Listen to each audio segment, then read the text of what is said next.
You know, when I watch something, I often wonder how the characters and the plot and just the overall story are going to interact with one another. And then, of course, I am often concerned about how it's going to look.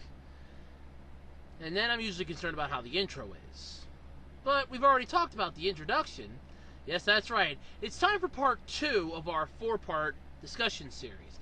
And this time around, I'm going to be discussing something very interesting. Now, in this case, I'm going to be discussing plot and summary. Now, what is plot and summary exactly? Well, we're going to find out. Because what makes a good series besides a decent intro that's trying to sell the product as quickly as it can in a 1 minute to a minute and a half time frame? Well, that would be a damn good story. And that's what we're going to find out today on Andrew Discusses.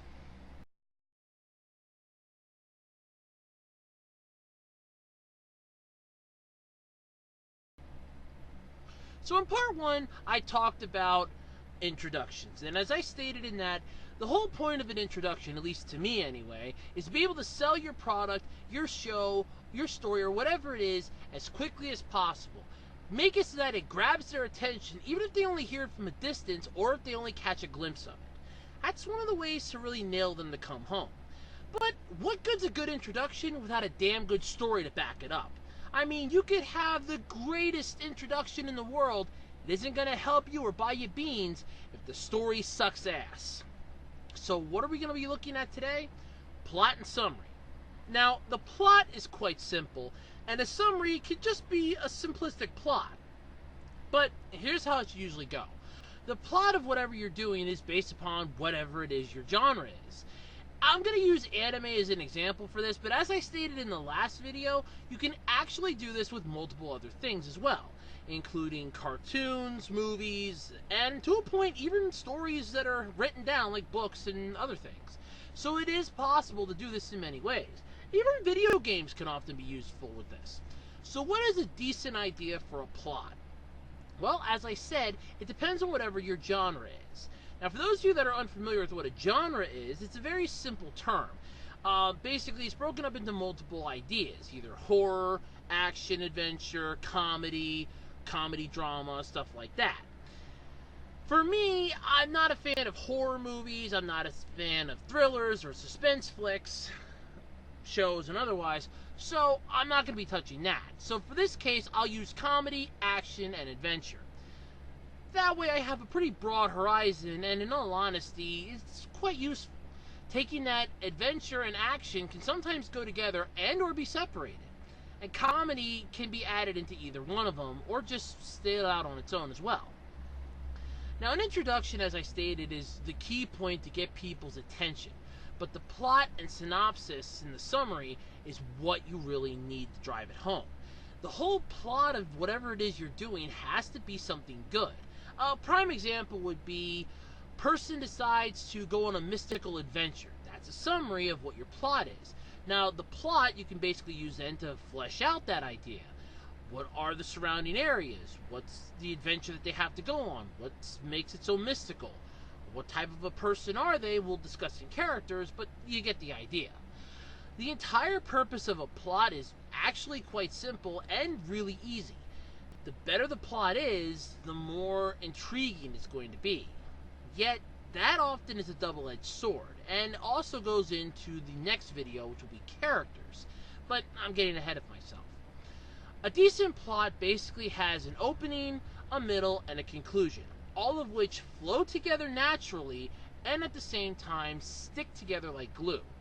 Not one should be standalone over the other, and no one should feel more powerful than the other. They should all have a nice balance between the three.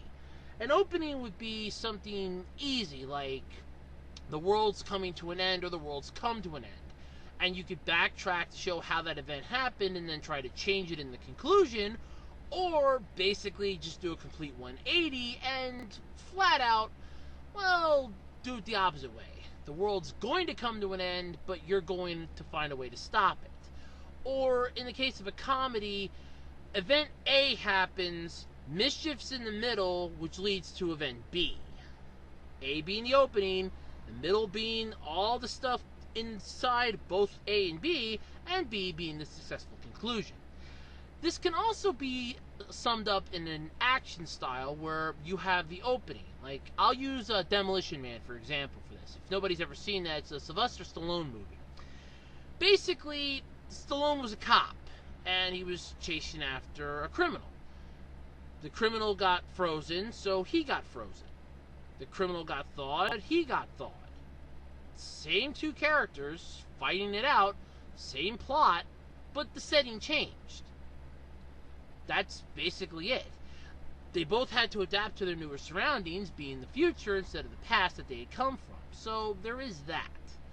Now, again, I'm not an expert at this, so this is one of those take it as you will sort of videos, but it's mostly just a discussion. For me, ones that 100% come... It stopped. Oh, God. Alright. Ones that... Okay. I'm having a little technical difficulties. My apologies. I enjoy plots and stories and stuff like that are engaging from the start to the conclusion. A horrible way to have a story is to have a really good beginning, a solid middle, and a piss-poor ending. A proper example of this would be none other than... I can't really use that one. Oh. No, I can't use that either. Can't use that one either. Wait a minute. I know I have a good one here. Oh! Of course! The Devil is a Part-Timer. The anime that I actually reviewed over on the Anime GBU video series. I actually stated this, at least I think I did, but if I didn't, I'll state it here. It's a decent show, but the ending is piss poor. So many questions left unanswered, and so many things that aren't technically done. Now, this could have been done because they were hoping for a second season, which could eventually, at some point down the road, if, hell freezes over, gets greenlit, or the planets align in the right order, and, Uranus is in Neptune's Pluto, but we'll never know. So, basically, yeah, you get my picture here. But it had a solid beginning. The war in Isla leading to Sadao, Mao, and Asiel coming to our world. All the shenanigans that took place in the middle of it being the hero Amelia coming to try to stop them, all the other people from Isla coming, all the crap that conspired into this, all of it led up to one massive thing, and that actually came out to be the proper conclusion. And then, and I really hate to say it this way, and then you got the shitstorm. That was, and will always be, the ending, which was a standalone episode that did nothing. And this is what I mean. Now, for cartoons, anime, there are two ways you can go about an ending. You can either Neon Genesis Evangelion it, which is basically give one ending, and then give a movie that has a totally different ending. You could actually have a piss-poor ending, or have it continued into a movie. Another example of this would be the Melancholy of Haruhi Shizumiya, where the series ends one way, but then has a movie that kind of fills in the rest of the blanks. Or you could have one that has a decent ending where everything's wrapped up, at least to the best of its ability. A prime example of this would be Dragon Ball Super's ending that it had for its anime run, even Dragon Ball Z's ending. Granted, that led us into GT, but I don't want to relive that. Or, better example, Dragon Ball's ending, which led us into Dragon Ball Z. Things like that. If the series is going to end, it should end the way it began, with everything coming together and you leaving satisfied.